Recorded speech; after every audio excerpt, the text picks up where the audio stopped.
What's up everybody, it's Mark from 403 Fauna. On today's video, we're going to take a look at clutch number 1, which is just about to pip, and I'm going to talk about whether I should cut or not. So I hope you kick back and listen in and enjoy the video.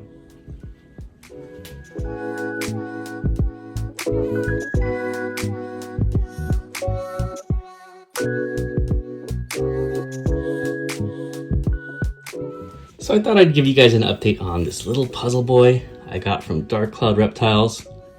He's been a fantastic eater and he just shed as well.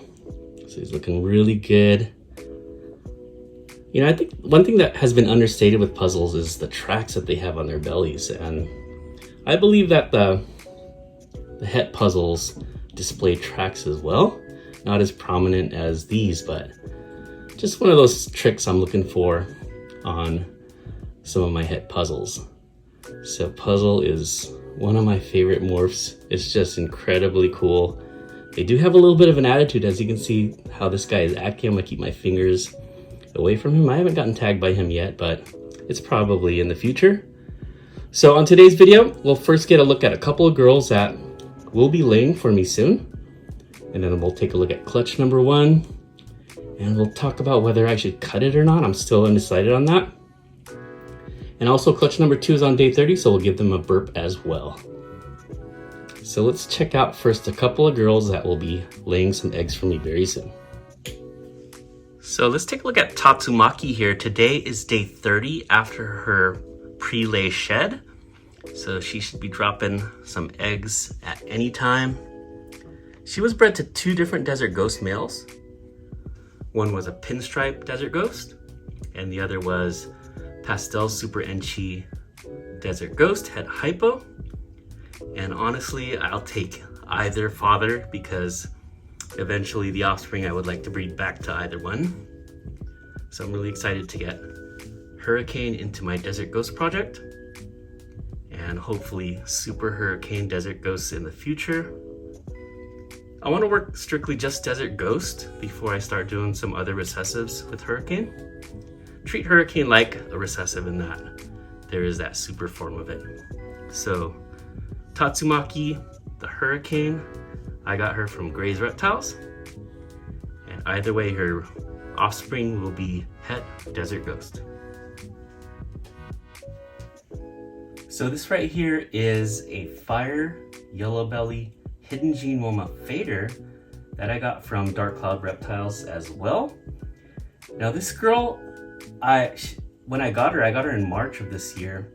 She was eating like crazy, and after about a month I decided to throw in a black pastel banana VPI xanthic.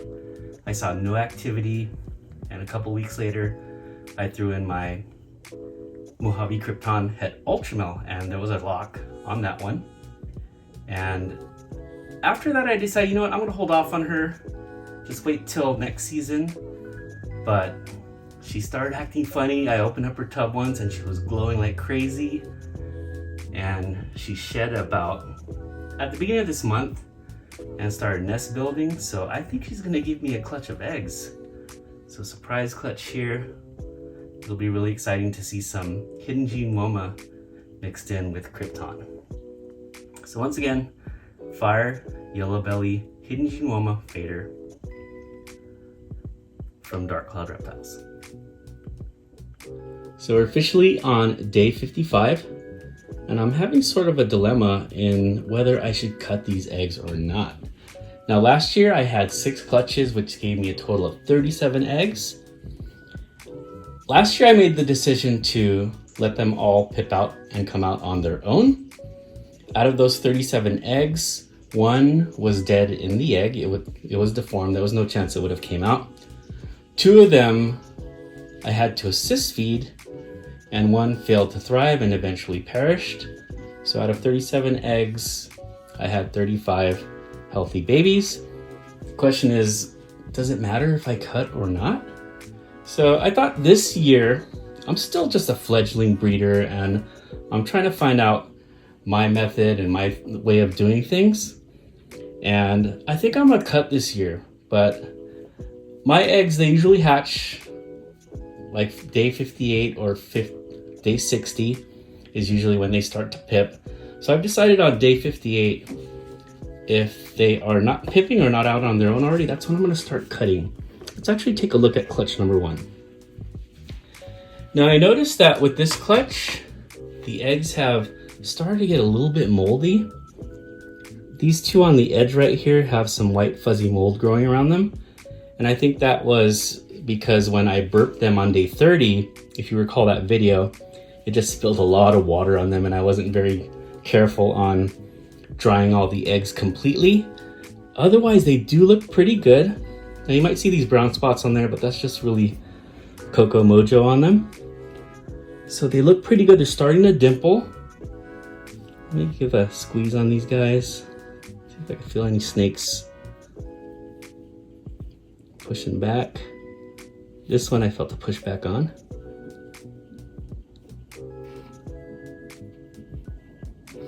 So they're still rather plump. Oh, this one I could feel also. So a couple of them feel like they'll be ready to go soon. This one that's really fuzzy, oh, I could feel the snake in there.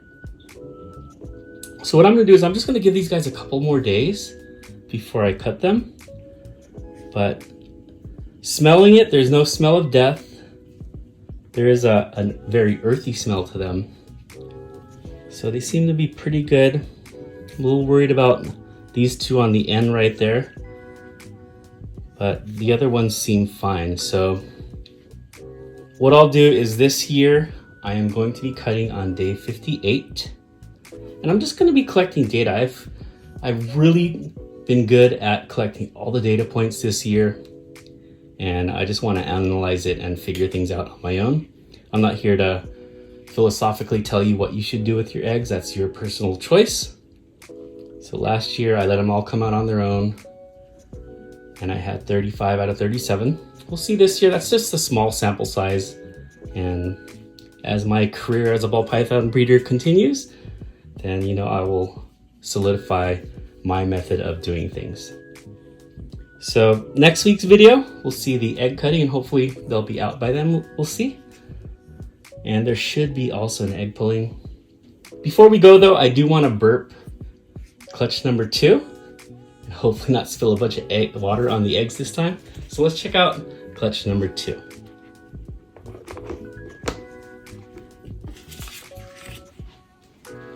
So here we got clutch number 2 and we can see day 30 was yesterday. So one thing I did differently with this clutch and with the other clutches is I put a couple of pin pricks in the press and seal, and we can see that these eggs, they are not just completely saturated with water. In fact, I think I could carefully remove this press and seal without getting any water on the eggs. So that pin prick worked. And let's just take a sniff of these and get a general look at how they are looking. So burping these eggs is going to allow them to exchange some oxygen here and give those developing babies a little breath of fresh air.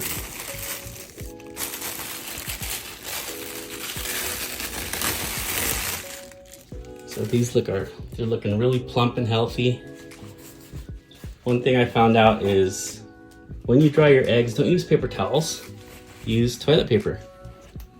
They are much more soft and absorbent, and you can see how it just really easily grabbed the water that fell on these eggs.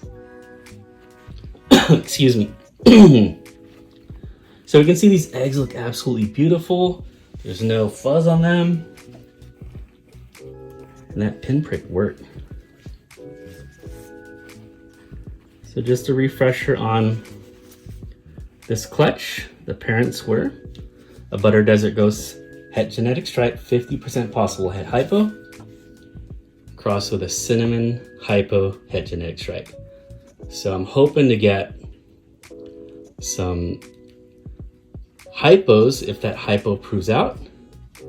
Genetic stripes, that would be 100% het for Desert Ghost. So that would be an incredible clutch if that thing comes through for us. So I'm going to go ahead and close these up and call this video a wrap. I hope you guys enjoyed it. Now I'm going back to school this week, so the frequency of my videos won't be quite as much as it was this summer. So I think I'll be going back to the weekly format unless developments happen, eggs drop, I cut eggs, etc., etc. So I hope everyone has a great week. Take care of yourself and be safe.